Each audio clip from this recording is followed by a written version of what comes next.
In your 6 months calendar view you will see by default 5 rentals displayed. You can either select to see all your rentals, or choose the ones you need.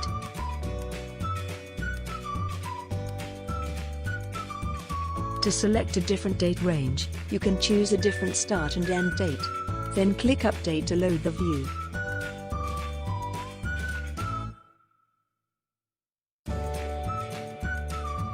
Bookings that are imported via iCal are marked in grey.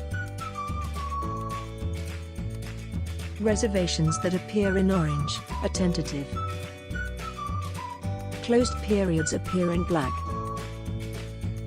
If a rental has more than one unit, and one of the units has a booking, the dates will be marked in dark green and the number of free units will be indicated. Confirmed bookings are marked in red. To see details of a booking, simply hover the mouse over it to see the guest's name.